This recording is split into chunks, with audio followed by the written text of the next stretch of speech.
Hey guys, before we start tonight's live stream, I just want to give a massive shout out to TBC Live. Guys, TBC Live is a fantastic way to interact with all your favorite content creators. Download the app today. I will see you on there. You can come up with all sorts of predictions like a four scoreline dropout, a 40-20, someone to score within 2 minutes, whatever it may be. Guys, download TBC Live today. And a massive thank you to them for sponsoring the channel. Anyway, let's get into tonight's podcast. Here we go.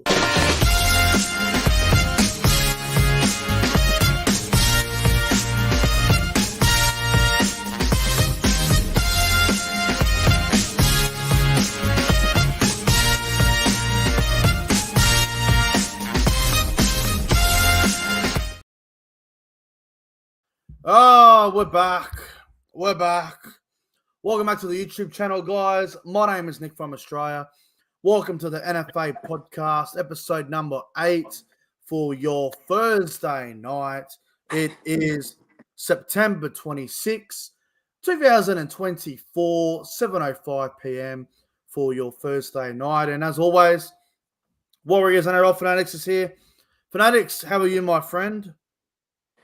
Yeah, I'm doing great. Hope you're doing well yourself, and hello to everyone in the chat there. Yeah, so it's good to be back for another podcast. Of course, episode 8. So I'm sure there's plenty of things to talk about in the footy world this week. Of course, Don't worry, there prelim is. finals. The preliminary finals, brother. They starting tomorrow night. Who's going to be playing in the NRL Grand Final? We are going to find out. But of course, hello to the live chat. We got River, we got Michael, we got Mitchell, SS Storm fan, Josh Rabbitohs 24, Charlie, Jason, Rita, Gene, Will, everyone that's here. I hope you're all doing well. Hope you're having a great night. Hope you're having a great day wherever you're watching this. But yeah, it's good to be back. It's good to be here. Obviously, we didn't do it on Wednesday because I had to do the Cowboys season review, and that was the only time I could really get around to doing that this week and whatever. So I'll be honest with you, Fanatics, I've recovered. Obviously, I was down there in Sydney on last Friday night when we played the Sharks, and we were eliminated from the finals. I have moved on from it. I'm still a little bit filthy about the first half and how disappointing we were, but you know what? Sometimes you just got to learn your lessons and take your licks and look forward to a brand new season. Maybe it just wasn't to be, but it is what it is. It's what it is. What under the Sharks? They were the better team. Good luck to them. They're probably going to get beat by 40 this week anyway, but good luck to them. Good luck to them. Not trying to be disrespectful to the Sharks, but good luck. Good bloody luck. Well, Fanatics, bro, how have you been, my friend? How are you going?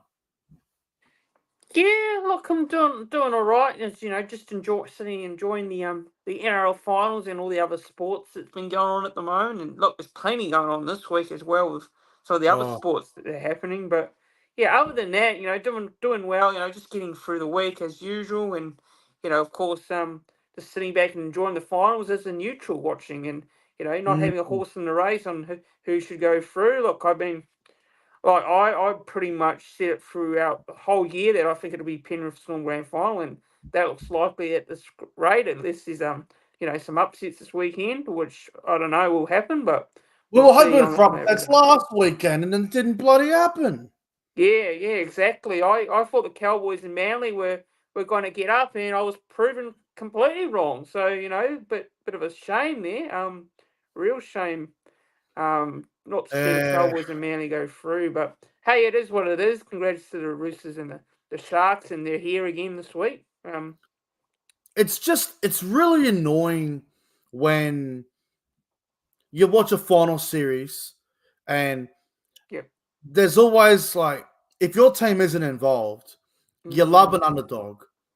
You love an underdog, and it just didn't happen. Like, the top 4 teams from this season that finish in the top 4 are playing for a spot in the grand final. It would have been good to see a team from 5th to 8th advance to the prelims and make it a bit more interesting, that underdog sort of team. But it just proves how important top four really is, doesn't it? Like, you need to finish top four if you're going to win the comp, because it's so hard to win outside. Because if you're one of those teams that finish 5, 6, 7, 8, if you win your first elimination final, whether that be at home or away, it just takes it out of you for the next week. Like, look at the Cowboys.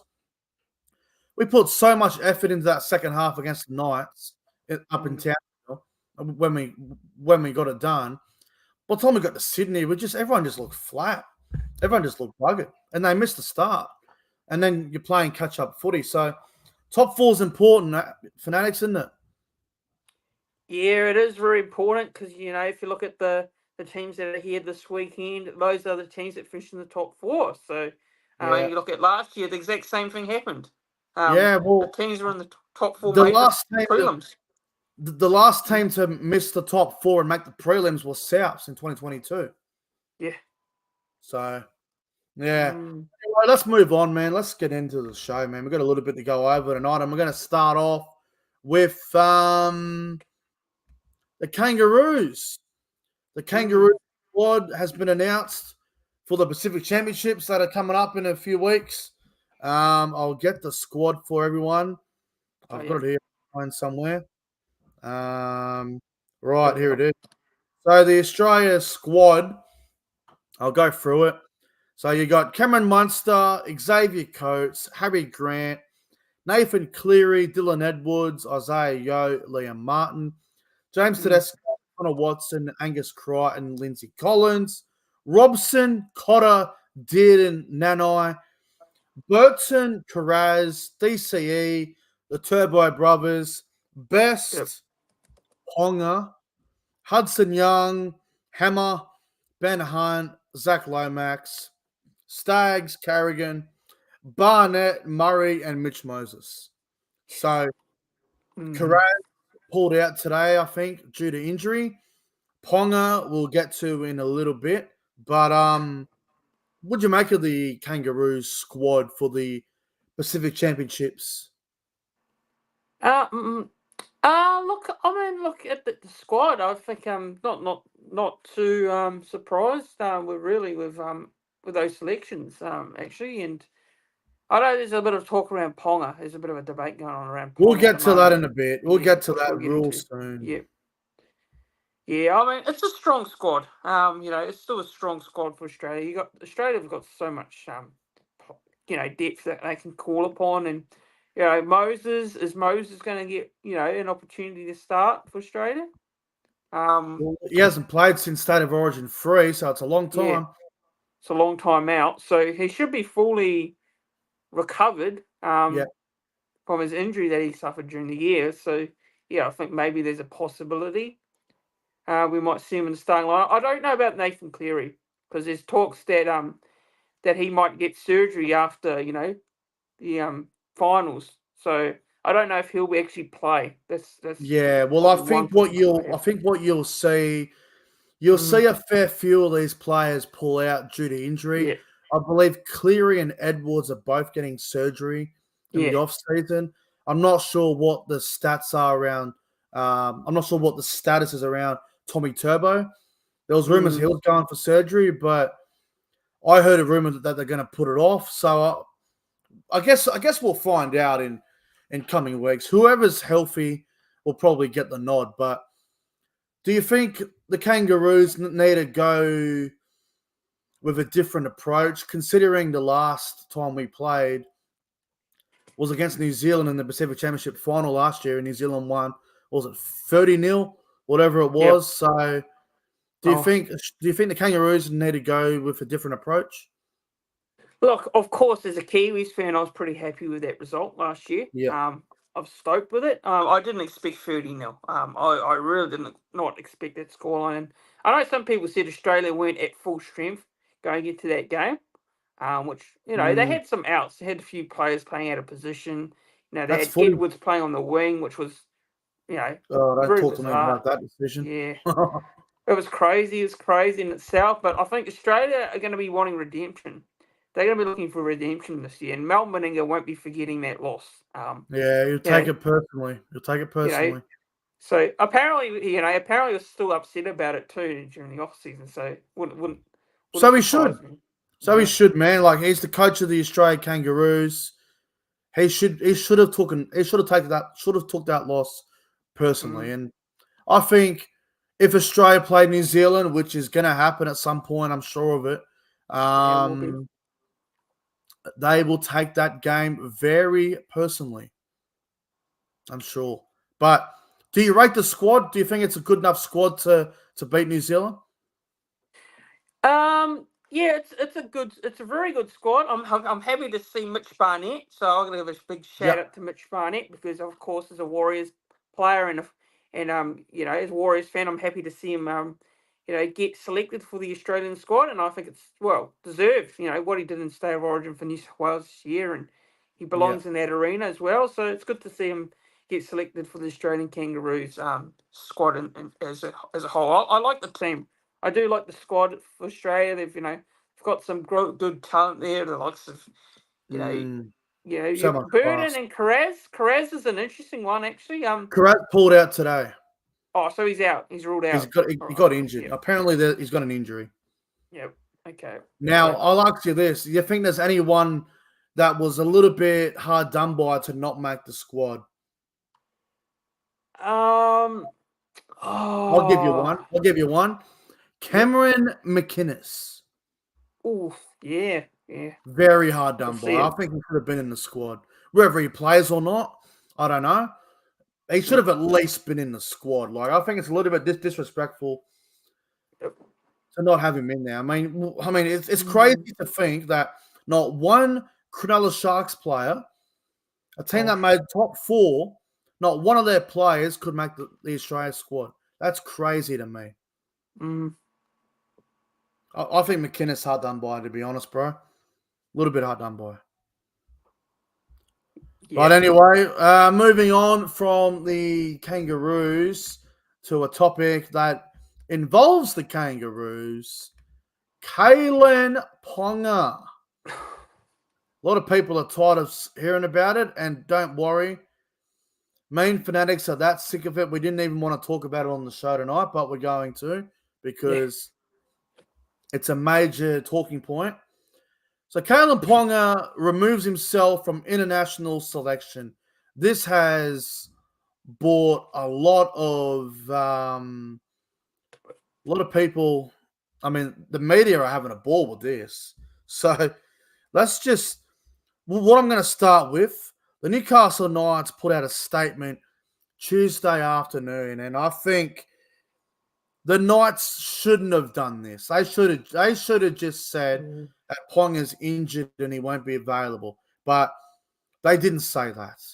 A very poor statement from the Knights, and this is just not good from them. So this is what they have put out. They have come out and said, Newcastle Knights captain Kalen Ponga has today informed the club he will be removing himself from eligibility for international selection for Australia this year. He has made the decision to ensure his sole focus is on uninterrupted pre-season towards the preparation of the new season. The Knights fullback confirmed his desire is to put all his effort towards the Knights trying to win a premiership, starting from day one of the new season. He wants to win a comp. Anything short of that is not success. My focus has never shifted from wanting to win a grand final. That has been my goal since I joined the club in 2018. When I'm done, I want to look back on my career with a positive reflection, including people saying it was a great signing and represented his community, the best of his ability. And yeah, you know the rest. So he don't want to play for Australia because he wants to focus on trying to win a premiership with the Knights. I mean, I can respect it. I don't have a problem with it. But there's one thing I have a problem with. If you're an international rugby league player and if you're on the same level or on the same caliber of level as a Kalen Ponga, if you're just going to remove yourself from an international rugby league game because you want to focus on your NRL club's new season, then it's the reason why I don't like it is because I think it's a bad look. How many other big name players that are on the same level as a Kalen Ponga are going to go Mm. down the same road as what Ponga is doing here? It will have a bad effect on the game. It may have a bad impact on the international game. And I just don't think it's a great look. If the Knights had to just come out and said, hey, Ponga would love to play for Australia, but he's got a couple of injuries that he's dealing with and he won't be fit for the tournament, that would be absolutely fine. But the way the Knights have gone about this, the way they have said it in writing on the Newcastle Knights statement on their website, I think they have gone about it the wrong way. And now the media and some fans are absolutely hammering the Knights the way he's gone about it. And I think the way he's gone about it just is not the right way to do it. What is your take on this one, Fanatics? Look, yeah, it's a tough one because look, KP, obviously he's had a very massive season in terms of the NRL. We know in the past his history is not great with injuries and concussions and that whatnot. But look, of course, you want to see the best players play and represent their countries. So you want to see them represent, you say, your Tedesco's. You want to see him play for Australia. You want to see someone like a KP put on the Australian jersey if he wants to play for Australia. So I can see it in that regard as well. But also the NRL has come out and said, look, if you're not playing these games, then we're going to ban you for the first couple of games of the season next year. That's huge, isn't it? That's big. That's the thing I don't agree with. I don't agree with that. Okay. I don't agree with that. That call. I think it's completely wrong in my opinion. I don't think they should be going out there and saying, right, we'll ban you because you don't want to play for, you don't want to play for Australia. I think it's completely wrong. I just think it's completely wrong. I think it's a bit of an overreaction. Yeah. Yes, I know Well, Ponga.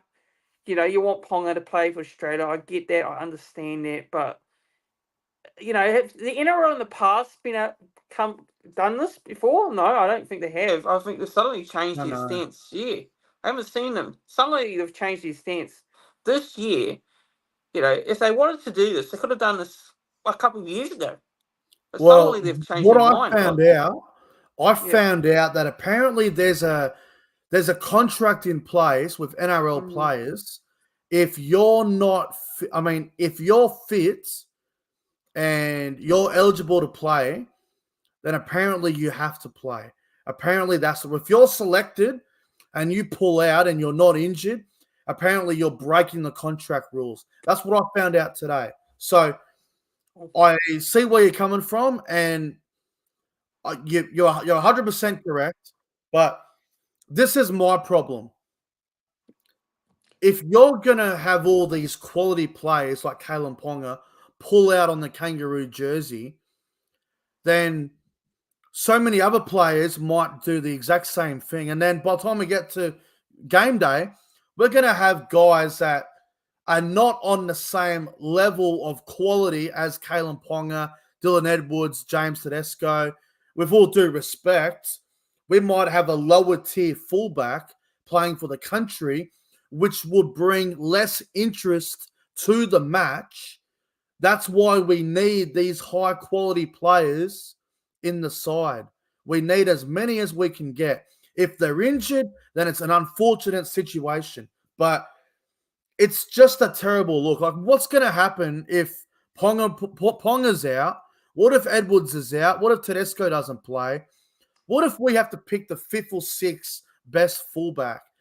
Some people will watch the game and go, oh, how's he the fullback? I'm not going to watch it. Who cares?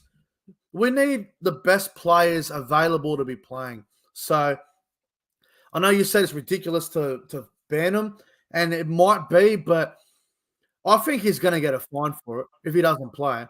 I think Ponga's going to get a fine.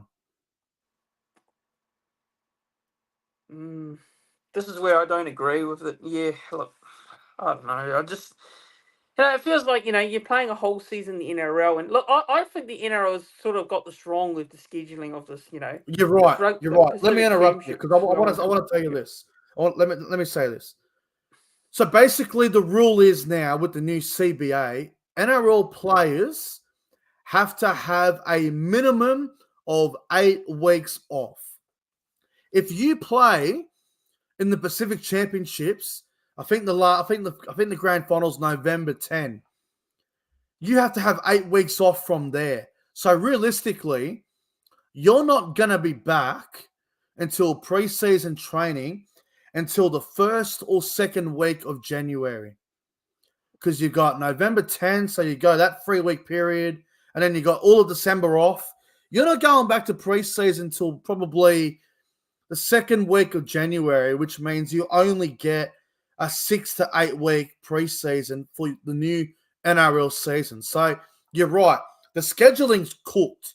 Do you want to have 3 or 4 months of preseason, or do you want to have 8 weeks? Like, I know some of the old veteran players will be happy to take 8 weeks. Like, that'd be fine. I know some NRL players that have come out before and said some stories where they've had 8 weeks of training and they've played the full season. So you're right. The scheduling is a complete disaster. It's a complete disaster.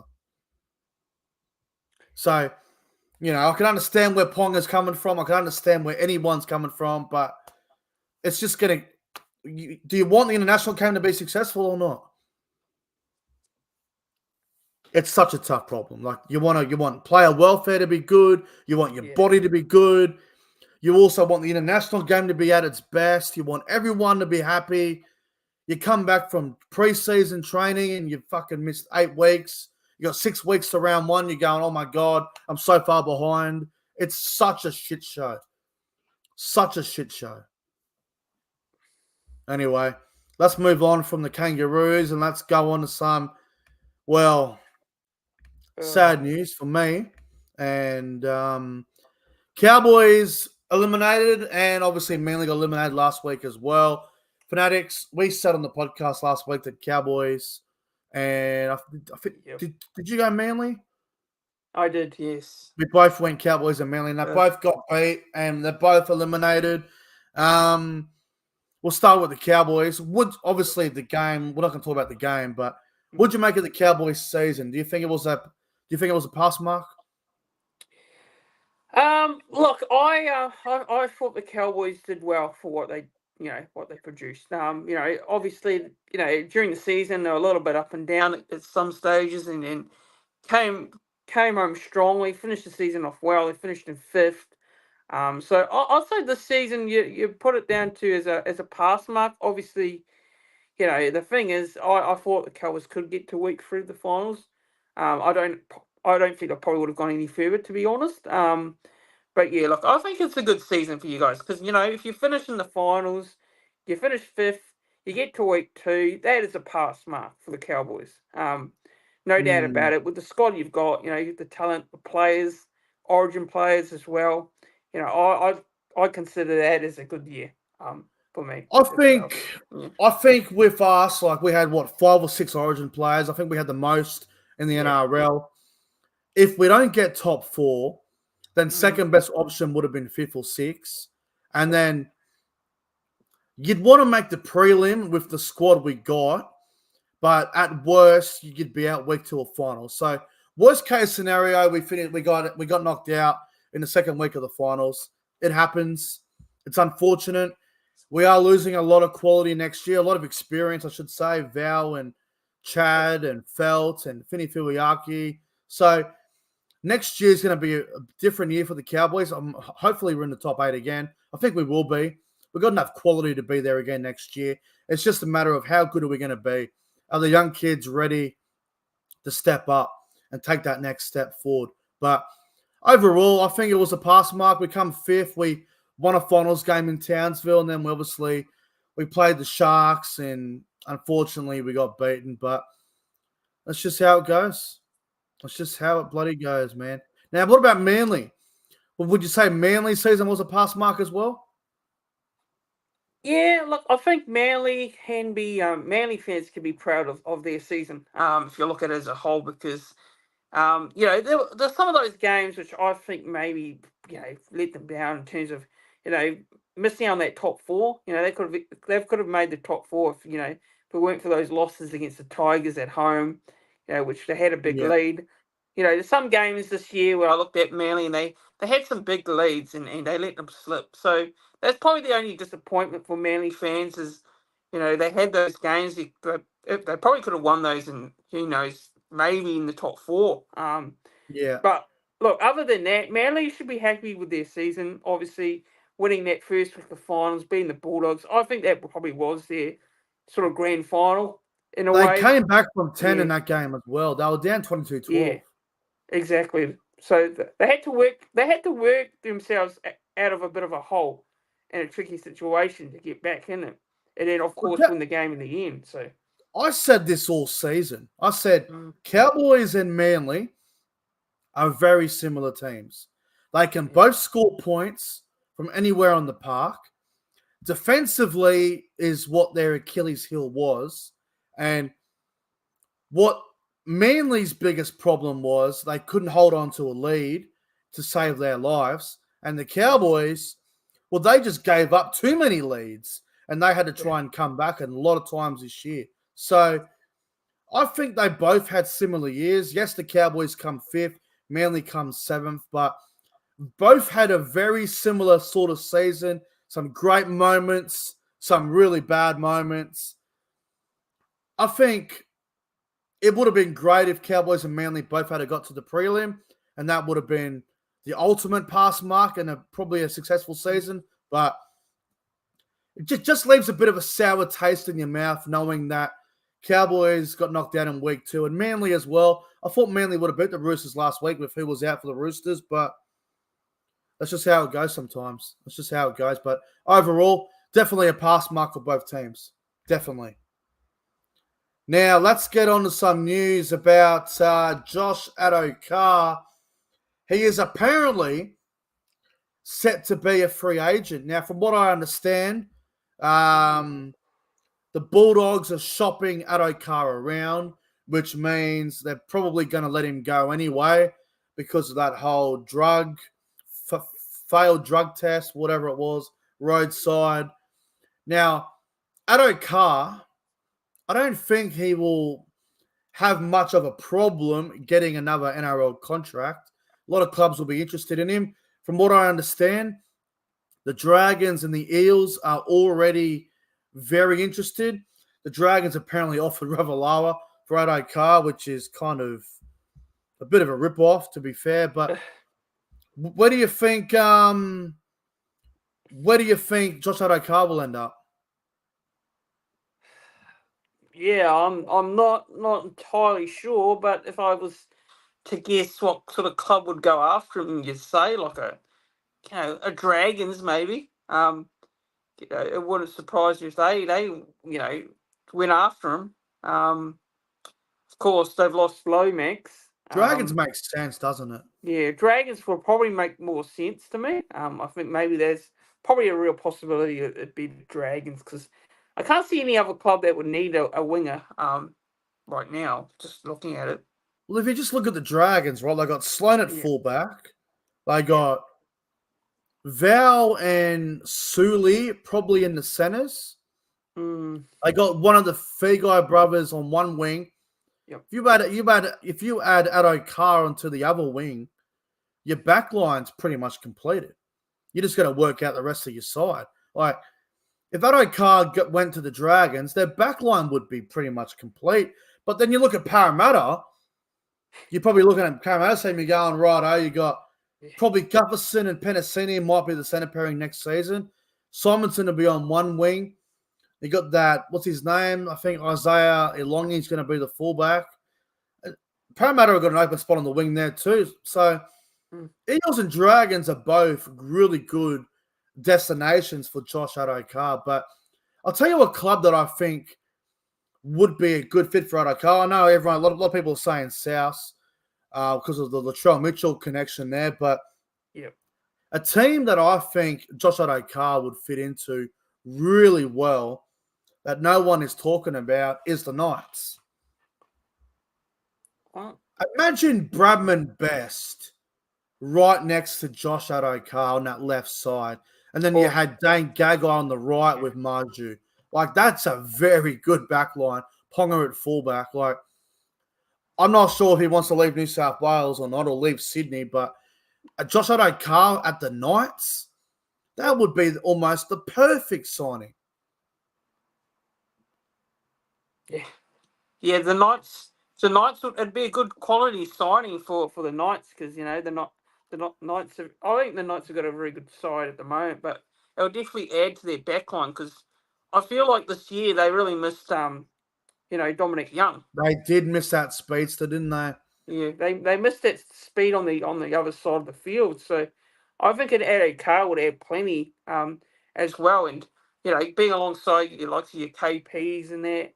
In a strong backline with Brandon Best, I think it'd be awesome, if it actually happened. But I can't see Adokar leaving Sydney. That's why I didn't mention South, because South have got their back line pretty much ready to go. The Tigers have got theirs ready. That's why I suggested Dragons, Eels. That's the rumor. The Knights isn't a bad shout. The other clubs seem to have their back line ready to go. What's this in the chat? Cowboys, again, would probably be the perfect replacement for Kyle Felt, but I can't see him going to Queensland. I think he'll stay in New South Wales. Yeah. So, personally, Dragons or Parramatta, one of those two, I reckon, would be the perfect fit for Adokar. Yeah. Perfect fit. I think either of those two would be I think it'd be a great fit for either clubs. Definitely.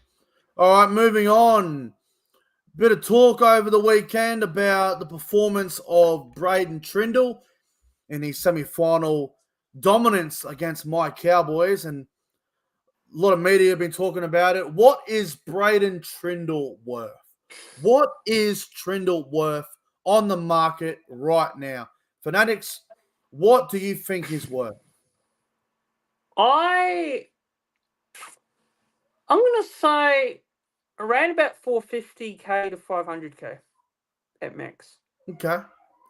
Yeah. I think it's worth that around about that much. Just for what I've seen from Trindle over this final series as a whole and throughout this year, what he's been playing. So, yeah, I think around about that 450 to 500k mark. Yeah, okay. For me, you'd probably have to up it a little bit. I think you'd have to. Like, I know it's one game, it's a finals game, and he had a phenomenal performance. 50 people saying 750 in the chat. I don't know about 750. Don't know about that. If Trindle's worth 750, then Munster, Luai, and Dearden are going to be worth 1.3. I'm like, with all due respect. But look, for me, Trindle, I reckon 600,000. 600,000 for Trindle, I think, is probably the perfect price. You could maybe push it to 650, probably somewhere around 600 to 650,000. I think that would be about right for Braden Trindle. He seems to be more of a halfback, Fanatics, more of a dominant, organising halfback, and he does run the ball quite a bit as well. Yeah, I think what we saw Trindle last week against your boys there is, halfback. I think is his role. I think it's his role, his best position moving forward. So, yeah, I think if you're gonna play him, you're gonna play him in that halfback role in the number 7 jersey. So, I think he's a bloody good player, man. He's a bloody good player, and there's rumours that he will go to the market, and if he goes to the market, he may get 600,000. He may get 650, maybe 700. I don't know, but he's definitely going to be targeted at the market, man. Players are going to want him. All right, moving on. Should the NRL go to 20 teams? Now, a lot of talk about expansion. I saw Peter Valinis and Andrew Abdo were on 100% footy. on Channel 9 the other night.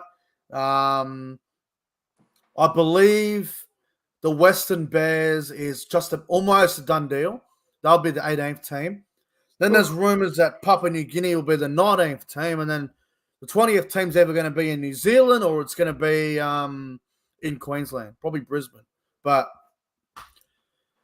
I don't know where you stand on this, but should they go to 20? What do you reckon? Yeah,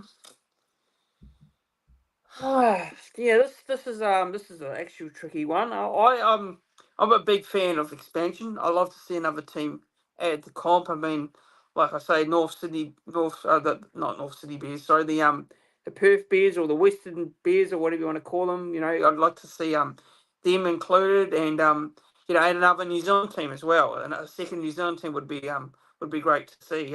Maybe somewhere in Christchurch, because Christchurch's got the new stadium being built. So 20 teams, I'll probably say if a new team comes in, yes, around about 18, 19 team. I think two more teams. I don't know about 20. Yeah, I'll go with two more. I'll probably say. So you want 19 teams? You want 19? Yeah, around about 19 at the moment is what I'm thinking. I think 20 teams. For me, yeah, I think 18 teams is what it should just be. 18 teams is all we friggin' need. You get 9 games around. You can shorten the season by maybe 2 weeks, because let's talk about if it goes to 20, then they'll have 22 rounds. You get 2 buys each. You'll play 20 games, blah, blah, blah. I feel like 18 teams is perfect. You can have, instead of having 27 rounds like we got right now, you can have maybe 24 rounds in the season. 24 rounds. That's all you need. 24 rounds, 18 teams, 9 games around. Each team will get 2 buys each. No points for the buy. No, you always get points. You always get points for the buy. Now, I sort of hate that, that teams get a point for 2 points for a buy. It's just, I know. It's just a bit strange in how they do it. They've always done it, bro. Ever since they started the buys, they've always done it. But look, for me, I don't think there's enough quality for 20 teams. I think there's enough for 18, but that should be it. No more than that. 18 should be the deadline. But I don't know, man. I just think 18 is perfect. You get to 18 and then happy days. I don't know why we need 20 teams. And then there's talk of a conference system. No. The conference system is going to make everything more confusing for the fans than what it already is. Some fans don't even know how the final system works. You had, like, week 1 of the finals, you had people talking about, the winner of Cowboys Knights plays the Roosters. No, it's the Sharks. No one had a freaking clue who was playing who. If you if you go to 20 teams, a new final system, no one's going to have a freaking clue what's going on. No one's going to have a freaking clue. Jose, don't get me started on the PNG thing. Don't get me started. I'll be ranting all night. Yeah. I love the passion of Papua New Guinea, and I think I love their passion for the game, but an NRL team based in Port Moresby or in Cairns, just no, it's not going to work. It's just not going to work, man.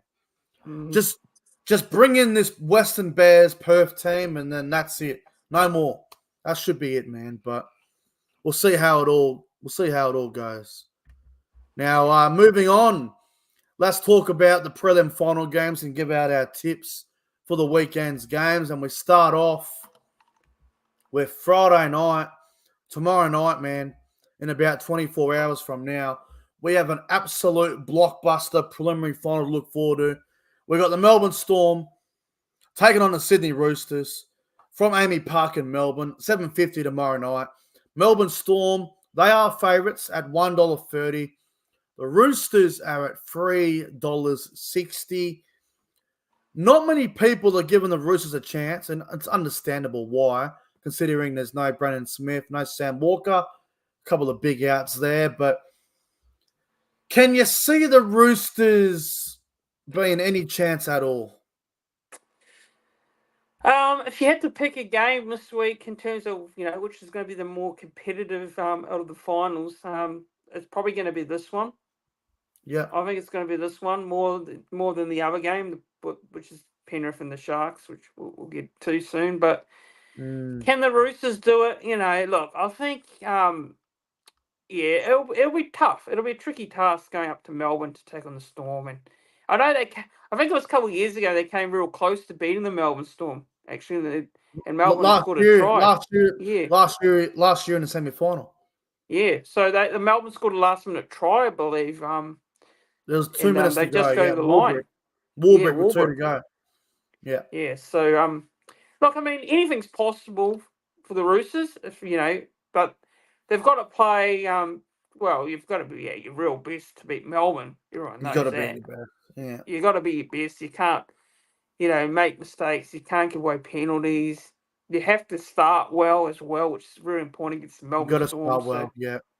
It's really important for the Roosters if they're going to have any chance. But I am tipping Melbourne. I am tipping the Melbourne Storm here. And look, I'm sort of hoping this game is competitive. I love to see it being competitive. I love to see both games competitive this weekend as a neutral because I don't want to sit down and watch two one-sided games. But everyone's expecting the favourites to go through, like Melbourne and the Panthers. Everyone's expecting them to win well, but I think the Melbourne Storm will win. But I don't think the Roosters, will lie down. I think this will be actually real competitive. So I'll go with the Storm, but I'm going to go Storm 1-12 in this one. Yeah. 1-12 margin. First try scorer. I'll actually give a first try scorer. I'm going to go with. We'll go with Will Warbrick. First try. I like it. Look, for me, I think Roosters can win through the forwards, and look, it's going to be hard. It's going to be hard for them to win the game. I think Melbourne will win, especially being back down there in Melbourne. I think it's going to be a really close game, though. If there is an upset does happen this weekend, this is definitely the game where it can happen. But I'm going to go to Storm to win by 4 points. Melbourne by 4, 1-12. And I might go Roosters to score first. I'll go Joseph Suoliti as the first try scorer. Storm to win. Yep. Storm to win. And the other preliminary final, we got Penrith playing Cronulla. And funny enough, they've only played one finals game against each other, and that was 2018 down at Allianz, where the Sharks won 21-20. So, big game this. I wonder if the Sharks fans will actually travel, unlike last week's bullshit. But Penrith v Cronulla, it's a neutral venue for both sides. It'll take Penrith about 40 minutes to get there, and it'll take Cronulla probably the same to get to the ground. So, big game, man. Sharks, can they beat the Panthers? It's going to be a big ask, but who do you like in this one? Look, I've said it. I've been saying this for what, months now, and I'm going to stick with it. I'm going to go Penrith, and it'll be a Penrith-Melbourne grand final. And it sounds boring, I know, but look, I can't see the Sharks getting up. I really can't. The Sharks, did they play their final last week against the Cowboys, in a game which they need to win, they with all that pressure on them. So, yeah, I'll go Panthers, but I think it'll be pretty comfortable for Penrith. I just can't see the Sharks getting out. But, hey, if I'm proven wrong, I'm proven wrong. But I'll go Penrith 13+. Yeah, I just think they'll be too strong. Yeah. First try scorer, we'll go with Dylan Edwards. Why not? Dylan Edwards to score first. Yep. We've got some breaking news, and I'm going to get to it in a moment. But, yeah, I think Penrith win and win well. Yep. I can't see the Sharks beating the Panthers. I think Penrith have just got too much class. So, for me, Penrith win by about 24 points, 4 tries. Panthers by 24, and first try scorer, I'm going to go who are we going to go? I'll go Jerome Luai to score first. Now, we've got some breaking news, and this is major as fuck. Kevin Walters has been sacked from the Broncos, effective immediately. This is a major story. The Broncos parted ways with Kevin Walters immediately. Fanatics, I just saw this on my phone. I need your reaction, bro. What do you think about that? Oh well, that's literally come out of nowhere. Really surprised. Yeah, look, obviously this year for Brisbane, they were expected to be finals. They expected to be contending for the premiership this season, and they fell well short of that. Well short. Disappointing to not make the finals this year. Look, I probably would have waited till next year to see what they would have done next year. That would be my feeling. I thought next year if they weren't going to do well next year, then maybe that will be it. He's gone, but really interesting that now they've come out with this and then he's sacked. Well, apparently, so yeah, bit surprised by it actually. Bit surprised at the moment with this news.